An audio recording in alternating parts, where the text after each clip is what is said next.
Take on the South is back with its mini-series, Southern Seance, in which we ask famous deceased Southerners through OpenAI ChatGPT, the free version, about their thoughts on the South.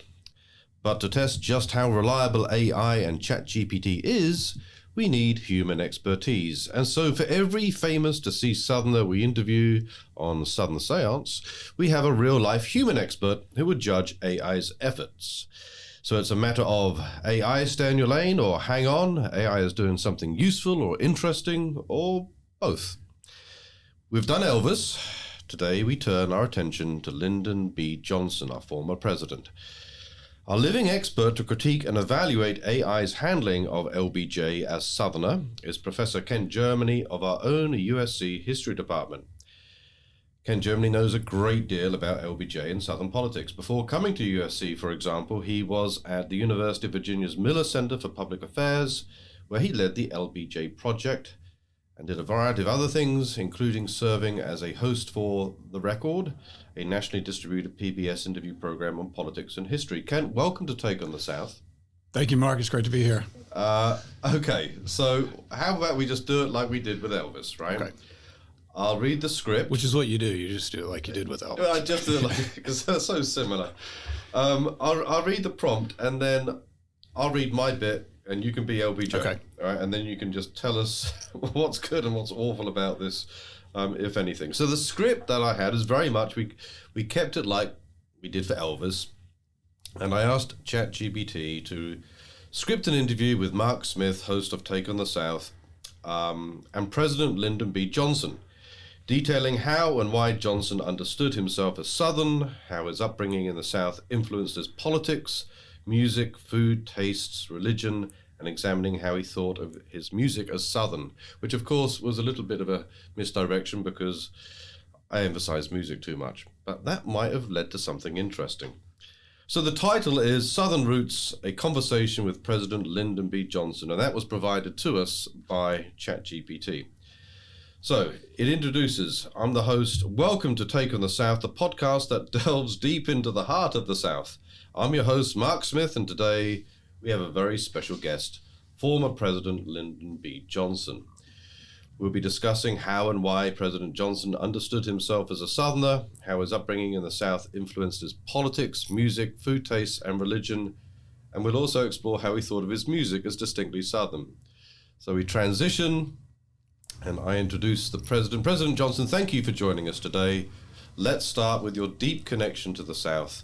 You were born and raised in Stonewall, Texas. How did your Southern upbringing shape your identity and your understanding of yourself as a Southerner? Well, Mark, I'm glad to be here. My roots in the South run deep. Growing up in the hill country of Texas, I was exposed to the unique culture, history, and values of the South. My family's history was intertwined with the land, and I felt a profound connection to it.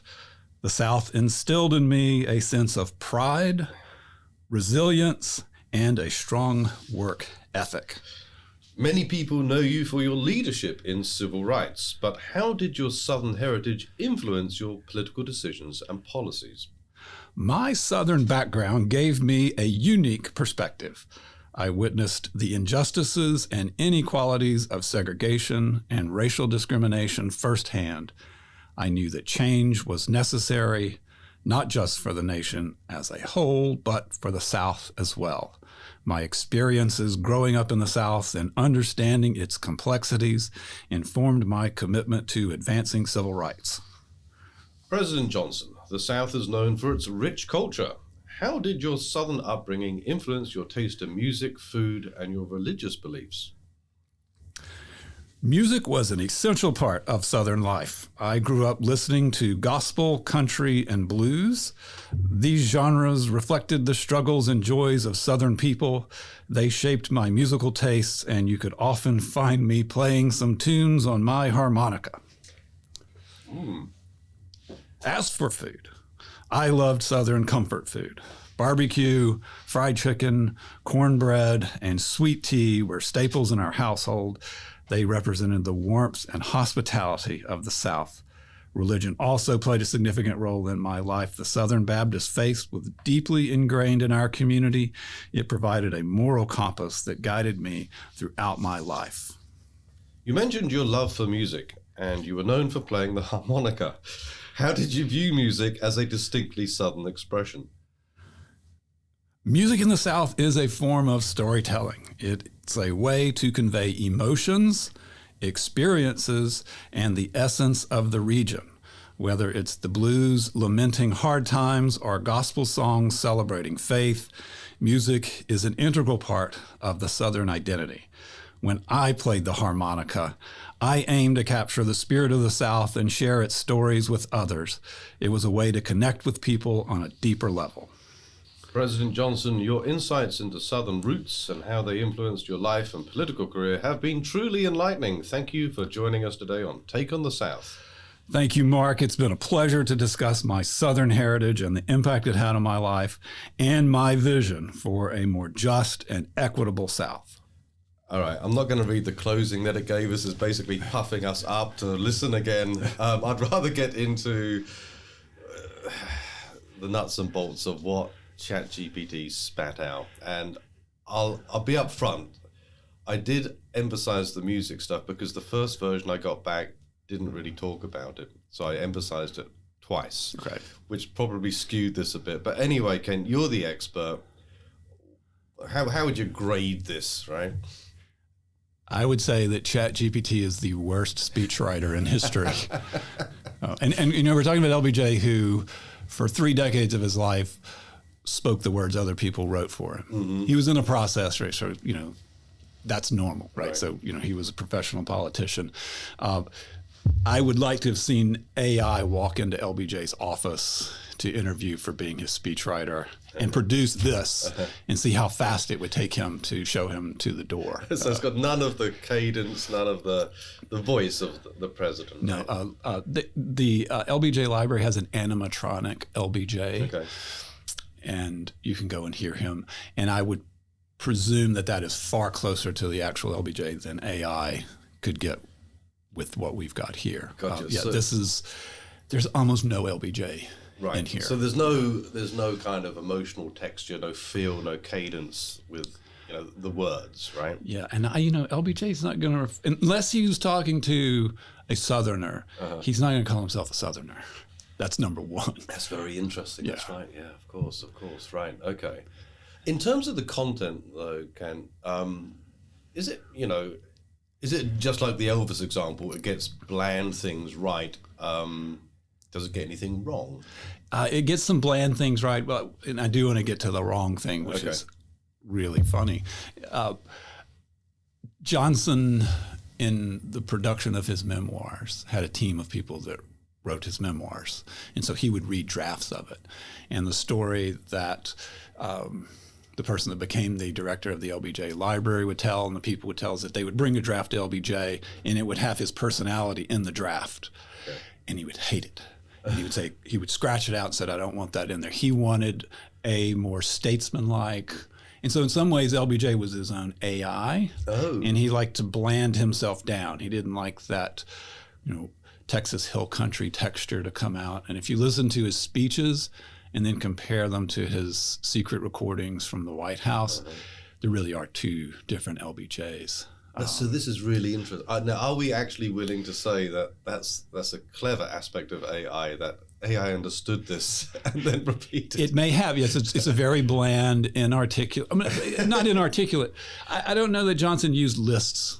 I almost read out the comma in all of these because it seems so odd for Johnson to have just a list of stuff. That was not his speaking style. Very interesting. So this surface level kind of blandness actually has an authenticity to it, right? I think so. And if you think about LBJ in the era in which he came of age, so 1930s with the New Deal, there's radio, there's no TV. Mm-hmm. Most of his political career is not a TV-centered thing. Right. It's a print world. Mm-hmm. Even if it's radio, it's still print. And so being good with your elocution, hitting all of the syllables just right, pronouncing the G's at the end of your sentence, because things were going to be written down. Yeah. And so people got their information from a politician, basically what they read in the newspaper, up until you get into that late 1950s period. And so I think he's still attached to that written world. And so I think when he was doing an official thing, he stuck to the script.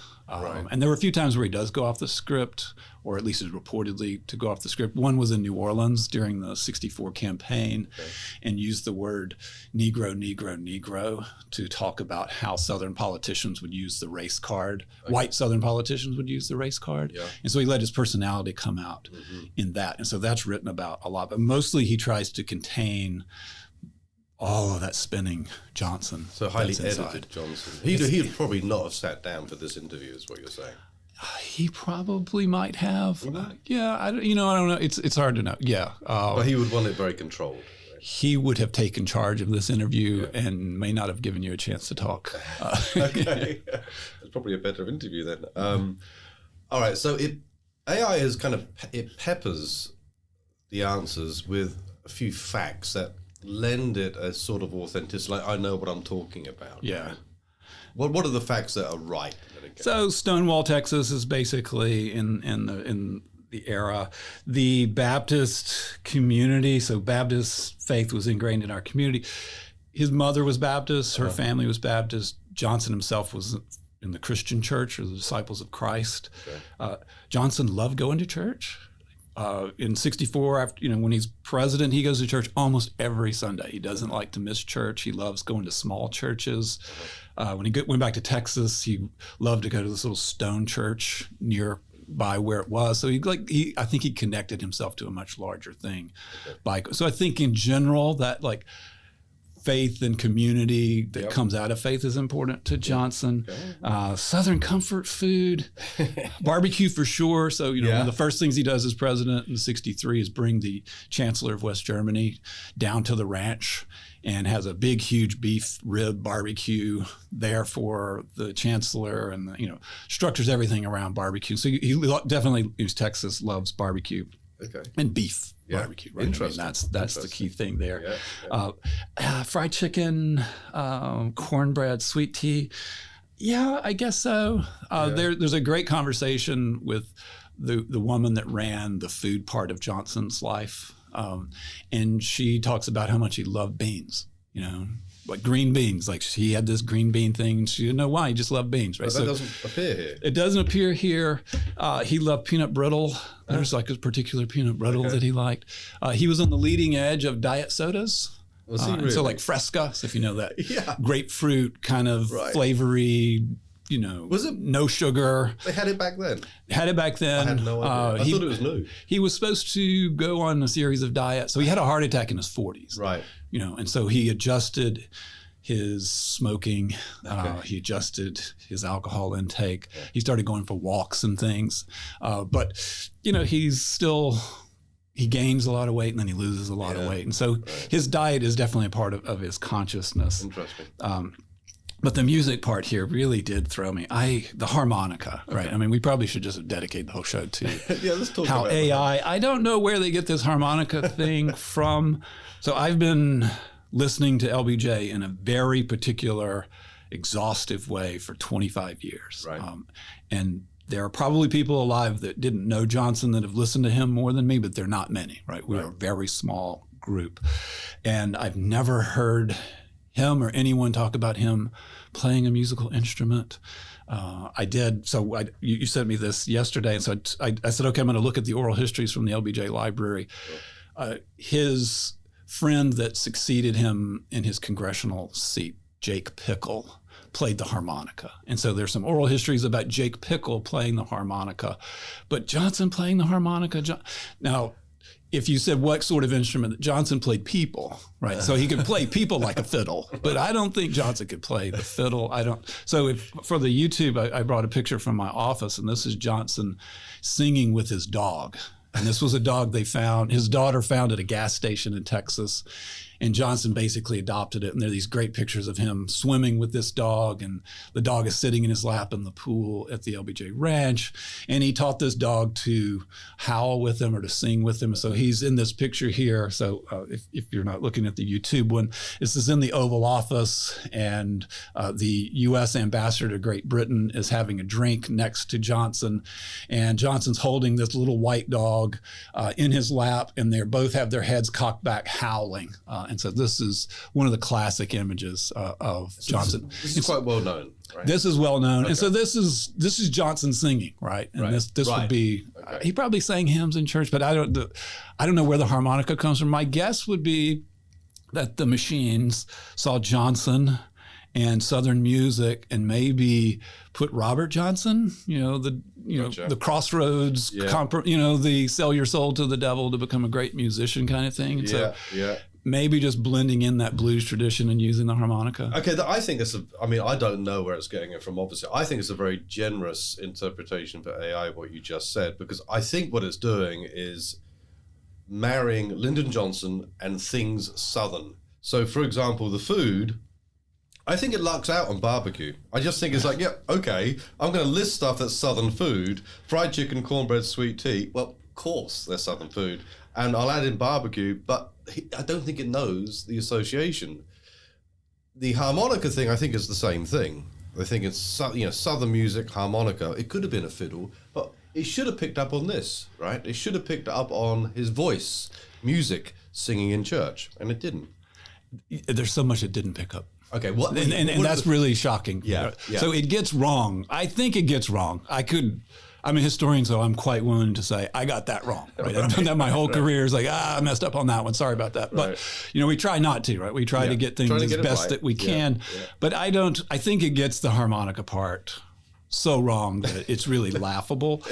But the parts that people associate, I think just like a basic Google search of Johnson and a few words would come up with a much different thing than the AI thing here, right? So if I just use my example of going to dinner parties or meeting new people or sitting down with somebody somewhere and they say, oh, you do LBJ. First of all, if they know who LBJ is. Mm-hmm. Okay. And if you're talking about college students, you have to explain that very carefully because he really has disappeared. They know something about John Kennedy, but LBJ, we're at the point now, 60 years later, that you have to explain who this person was.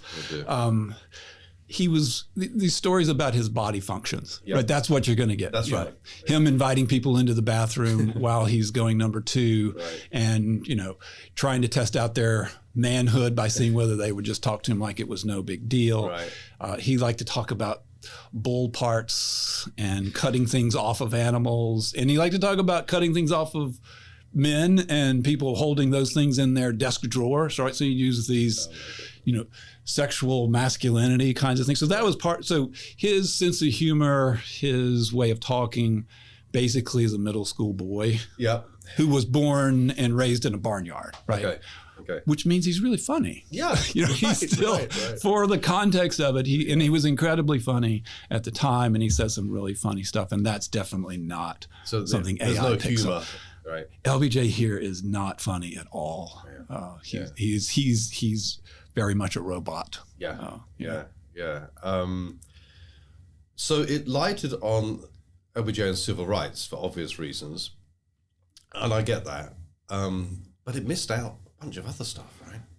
There's no war and poverty here. There's no Great Society. No, there's no Vietnam. And part of the Great Society is because that word drops off the table in American culture, unless it's used as a criticism of Democrats. Right. Yeah. So that basically, you can trace that word, you can trace poverty and its use, and it just falls off the table toward the end of Johnson's, and nobody talks about those two things in a positive way after that. Yeah. And Vietnam has a similar thing, the way that it gets talked about in American culture. So it may not have appeared, those words might not have appeared in places where the machines could pick it up really easily. The combinations of words that are characters, I guess, that AI is recognizing and putting together for this instant essay, they're too complex. Yeah, and also, so much depends on the question, right? So if I'd have put in war, then it'll probably spat something back, right? Yeah. It responds to what you're doing. I did emphasize music just because I was kind of curious to see what it did. The first version did not mention the harmonica. Okay. All right. But if I mention music twice, it's struggling to find something and to give me something back. I was struck by this phrase on Southern identity at the very beginning. He says, "My roots in the South run deep. Growing up in the hill country of Texas, I was exposed to the unique culture, history, and values of the South." Okay, very bland. But then he says, "My family's history was intertwined with the land, and I felt a profound connection to it." Is that, Ken? Is that just one of those kind of stereotypes? The South, people are connected to the land. Is there some basis to that? Well, first of all, I circled the word intertwined. That's a lot of syllables for Johnson to use in his I mean, he's very direct. I mean, he's an action verb kind of speaker, right. And to use. I'm going to go back and search for the word intertwined to see if he ever uses that word. So that does not strike me at all as something. But the connection with the land, I think, is very clear. He loved the ranch. He went on a systematic process of buying up properties around the ranch that he bought from family members to create the proper Southern. And it really, and part of it is like Johnson. I don't know that Johnson really thought himself as Southern, more as Texan. Yeah. Like, so if you think about Texas, folks from Texas often might think of themselves as Texan first, and Southern second, or Western second. And so Johnson threads this little fence line between the South and the West, and is part of this, like, everything is bigger than Texas, and Texas is its own special place. It's got its own special history. And so if you changed this to Texas and took the South out, I think you would get a different answer. But he loved the Pedernales River. His ranch was right there. The Texas White House was right there. He connected this amazing communications system to this rural Texas place so that he could be in conversation, built an enormous airstrip that could land at least a small jet. Air Force One couldn't land there. And so he wanted to connect the place, that land that he loved, to his job. And so he spent an enormous amount of time in Texas. He liked being able to fly directly to the ranch. And so it's there's some great pictures of him and Lady Bird lying down in a field of wildflowers. And so if Lady Bird has the Lady Bird Johnson Wildflower Center in Texas, which is a big deal now. And so they both loved the land. They both loved particularly the hill country, and it was an essential part of who he was.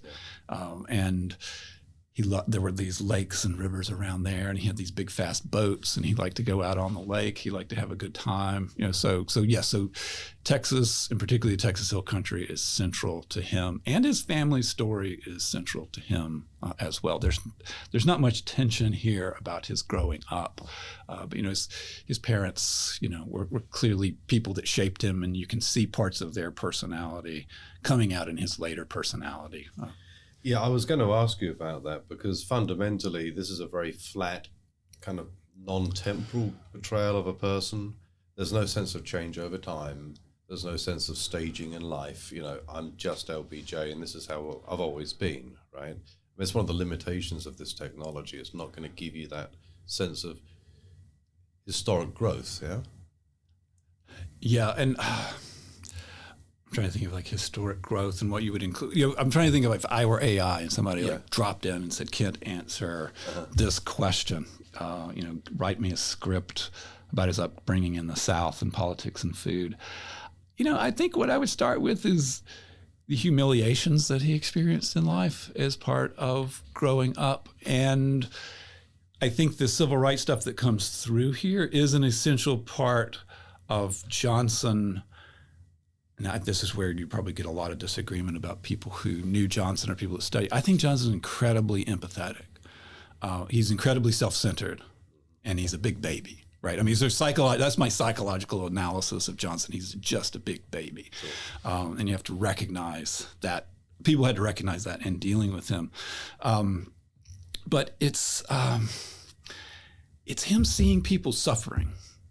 It's him seeing people that worked for him at his house that were African American that had to travel to D.C. to work for him in D.C. and not have a place to stay along the way. And so he has this phrase where, she had to squat in the road to pee, right? And so he has this famous moment where he's in his early life as a school teacher in Cotulla, Texas, and the experience of seeing the discrimination and the role of segregation against Mexican American or Tejano students that he taught is going to be one of those searing things that really sticks in his mind. And then there's this instance when he's a kid and they played a practical joke on him and he sat in this hot mustard and it burned his bottom and he cried about it and the boys made fun of him. And so he talks about that later on. So there are these moments where he doesn't like to see people suffer.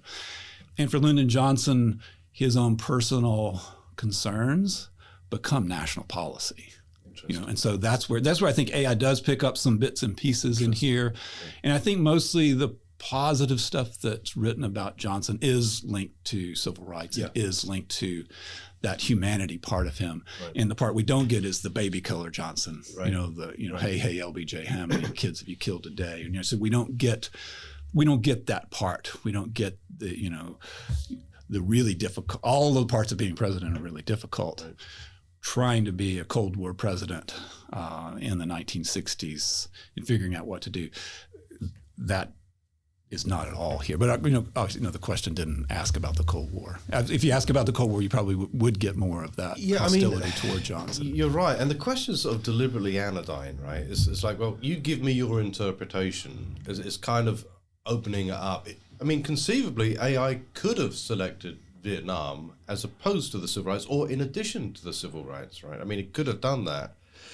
But perhaps it didn't because it doesn't associate Vietnam as a Southern issue, but it does civil rights. Yeah, and maybe if just the word South and didn't have Southern in the question. So upbringing in the South, take on the South podcast. So it does interpret South as being not South U.S. Vietnam. So AI is making some assumptions here that we're talking about the United States and not South Korea or South Vietnam or your theory about what we were talking before about South America and how it could switch America and South around for coming up with different answers. It's getting it. It's filling in the gaps, right? It's filling in the silences. Ken, you know so much about this. I'm sure we could talk for ages about it. But is there any other sort of takeaway you'd like listeners to think about from this odd and interesting exercise? Lyndon Johnson is incredibly fascinating. He is incredibly frustrating as a historical figure to study. And one of the great things that we have is that he was president in the 1960s when recording equipment was cheap and it didn't require a whole lot of expertise to operate it. And so for the YouTube camera, there are close to 500 and something to 600 hours recorded on these things. And so this was a dictabelt that fit on a cylinder. These were from the LBJ library that they gave. These were extras. Fits on a cylinder.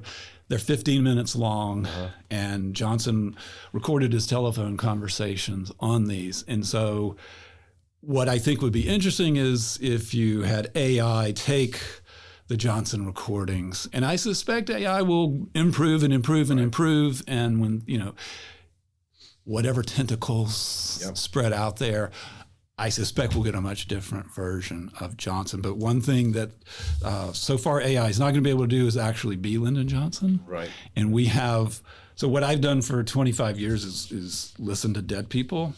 And there's still a few people alive that are on those recordings, but you get a Johnson here that really gives us an insight into the workings of a brilliant political mind who was deeply flawed. And so I definitely would encourage people to take a look at things, and I'll plug something here. Please do. So I'm an editor involved with the LBJ recordings, and I was involved in a project with the LBJ library, and you can go to lbjrecordings.com or .org, and there are a whole series of 100 or so little snippets of Johnson recordings that the editors that have been listening to Johnson for a long, long time have put together. They're scrolling so you can follow along and see the words as Johnson is saying them. And it covers things from his own personality and his politics. There's Vietnam, there's civil rights, there's war and poverty. And so you can go and just sample those and get a bit of flavor of Lyndon Johnson. And of course, the one that everybody should listen to first off is him ordering pants. Jack Valenti, who's probably best known to Americans as the white-haired guy that would come out at the Academy Awards because he was ran the Motion Picture Association of America. But he was Johnson's one of his key figures that was with him all the time as president.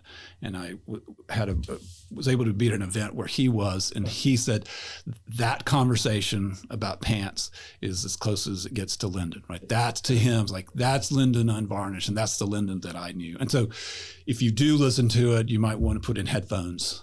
And if you're going to teach it in a public school or something like that, you probably want to listen to it ahead of time because he uses words like bunghole and other things to describe it. But he's explaining the value of a well-tailored pant.